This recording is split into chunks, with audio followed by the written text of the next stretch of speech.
start meeting and they start talking, and that's how we see radical changes. Absolutely.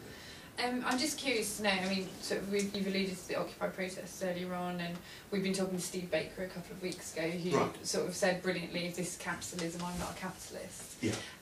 You know, we're just sort of talking about the involvement of private sectors and how they may well be able to do things more efficiently than that which we're provided at the moment.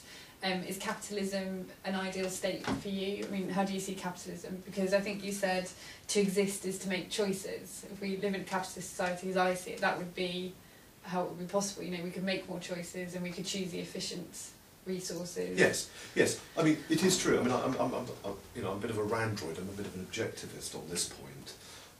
Philosophically, you know, to exist, you have to make choices. I just raised my cup here and I had a drink of coffee.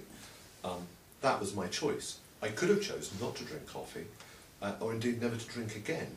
The result would be I'd dehydrate and I'd probably expire within the next 2 or 3 days. But it's your choice. But it's my choice. So, you know, to exist as a human is to make choices.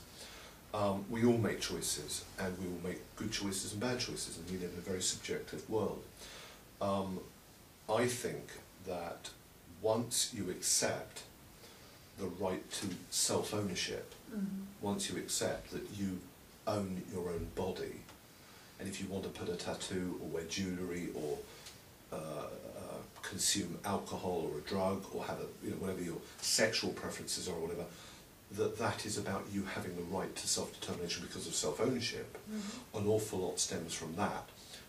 Once you're making choices and once you accept that you own yourself, to me, whatever society you're in a sort of capitalist society.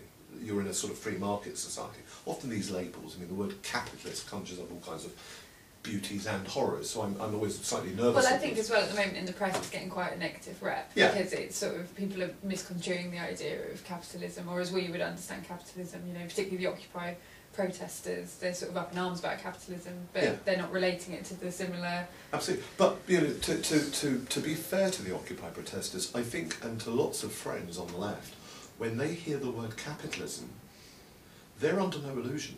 They don't, when they think of capitalism, they don't think of the free market.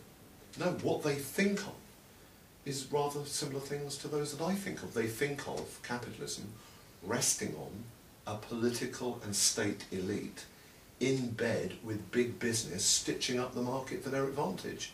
That's what they think of. Yeah. Now, their diagnosis and what you do with that might be fairly woolly, and I would suggest if you've got 10 of them in a room, you're going to get a lot of 10 incoherent views, perhaps, or disagreement. You know, some of them might want to go all the way with big business and big politics. They might want to nationalise businesses, etc. Some of them might want to do something rather more sensible and have businesses as sort of what I call market cooperatives or mutual funds. I mean, I'm a huge fan of the John Lewis partnership. Yeah. You know, if some of them would advocate that in the future, then that chimes with my libertarianism and my understanding of freedom. But you see, wherever you go with this, I think it comes down to perceptions of power and the way that state melds power. It's about statecraft. And I'm more interested in having free people and having a prosperous society, and I'm more interested in getting high quality care and services to people who are often excluded. I mean, I'm much more interested in the poor.